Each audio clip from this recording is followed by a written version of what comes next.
శ్రీమాత్రే నమః. నమస్కారం.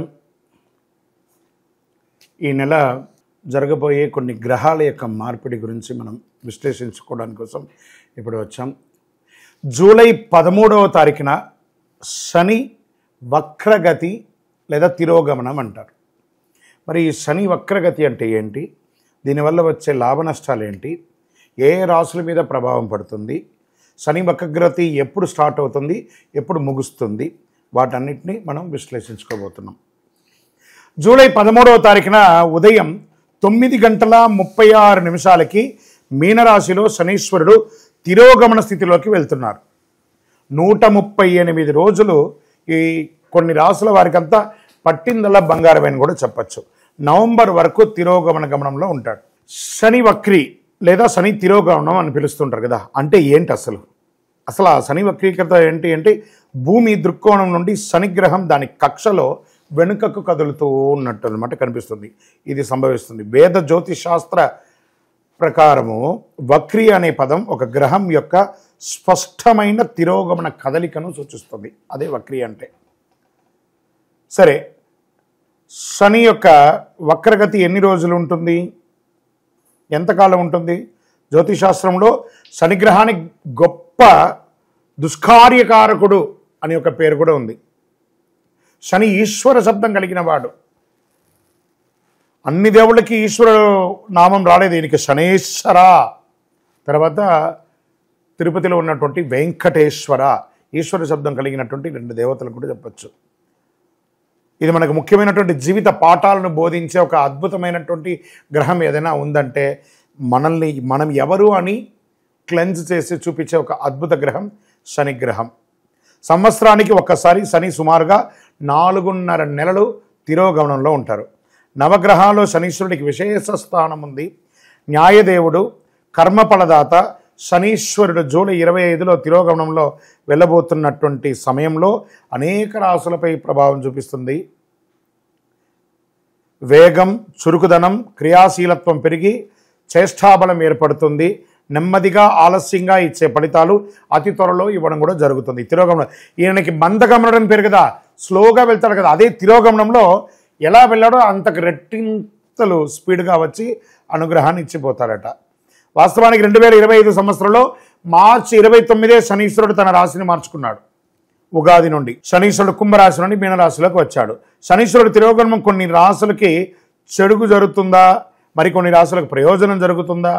శనీశ్వర తిరోగమనంలో శనీశ్వర ఆశీర్వాదంతో అదృష్టాన్ని పెంచి పోషించే కొన్ని గ్రహాలు 138 రోజులు నవంబర్ 28 వరకు ప్రత్యక్షంగా మారబోతుంది. వృషభ, మిథున, కర్కాటక, తుల, మకర, కుంభరాశుల వారికి అద్భుతమైనటువంటి ఆదాయ లాభాలు, పదోన్నతి, ఉద్యోగాలు వంటి అంశాల్లో సానుకూలత చేపడుతుంది.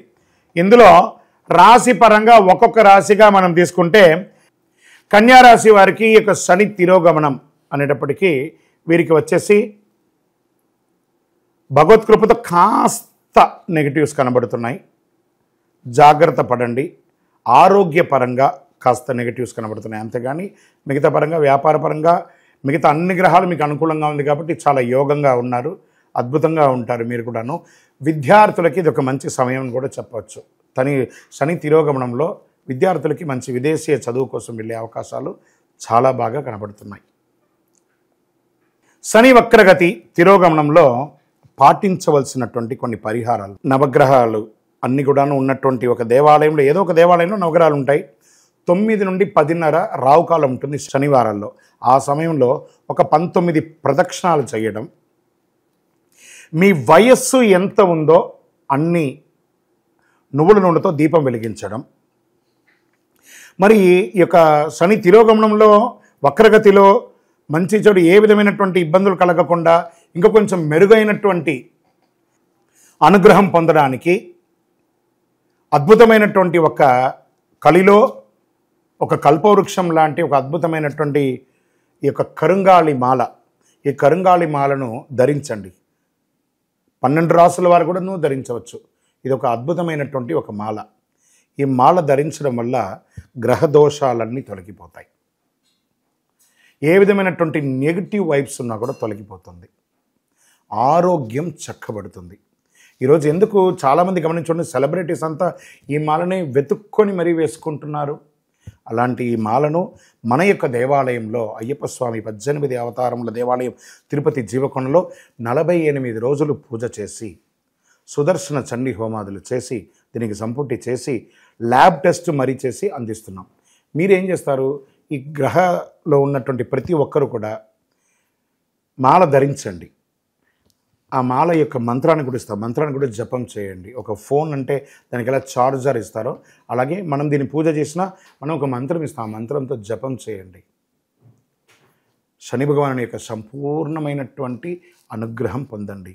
వారిని ఎలా ప్రార్థన చేయొచ్చు, దేహి మే బుద్ధి వైశిష్ట్యం, దేహి మే నిత్య యవ్వనం, దేహి మే పరమానందం, దేవదేవ శనైశ్వర అని వారిని ప్రార్థన చేస్తే చాలట. శని భగవానుడు ఆనందపడిపోతాడు. నీలాంజన సమాభాసం రవిపుత్రం యమాగ్రజం ఛాయామార్తాండ సంభూతం తన్నమామి శనైశ్వరుని మనం ప్రార్థన చేసుకుంటాం. ఆయన ఎందులో వస్తారు, కాకద్వజాయ విద్మహే ఖడ్గహస్తాయ ధీమహి తన్నః మందః ప్రచోదయ. మందంగా ఉంటారు, స్లోగా ప్రయాణం చేస్తారు, కానీ తిరోగమనంలో చాలా స్పీడ్గా వస్తారు. కాబట్టి మనం వారి యొక్క స్పీడ్ని మనం కూడా అందుకునే విధంగా పరిహారాలన్నీ కూడా చేసుకుంటే చాలా మంచిది. ఈ యొక్క మాల మీకు కావాలి కదా, కావాలనుకున్నవాడు మా కింద నంబర్ చూసారా, ఆ నంబర్కి వాట్సాప్ చేయండి నాకు మాల కావాలని. మా అడ్మిన్స్ మీకు రెస్పాండ్ అవుతారు. మరియు మా సంపూర్ణ జాతకం తెలుసుకోవాలనుకుంటున్నాం గురుగారు మేము మీ ద్వారా. మీరు తెలుసుకోవాలంటే మీ పరిసర ప్రాంతాల్లో ఉన్న సద్గురుని సంప్రదించి తెలుసుకోండి, లేదా మా ద్వారా కూడా తెలుసుకోవాలనుకుంటున్నారా, కింద నెంబర్కి మీ పేరు, date of birth, time of birth, place of birth తెలుసుకోవాలనుకుంటే మాత్రమే వాట్సాప్ చేయండి. అద్భుతమైనటువంటి జీవితం మీరు అందరూ జీవించాలని మనస్ఫూర్తిగా అఖిలాండ కోటి బ్రహ్మాండ నాయకుడు శ్రీ ధర్మశాస్త్ర అయ్యప్ప స్వామి వారిని ప్రార్థన చేస్తూనే ఉంటాము.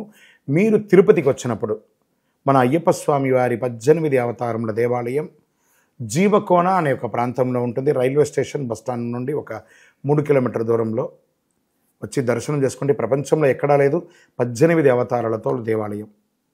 విజయోస్తు.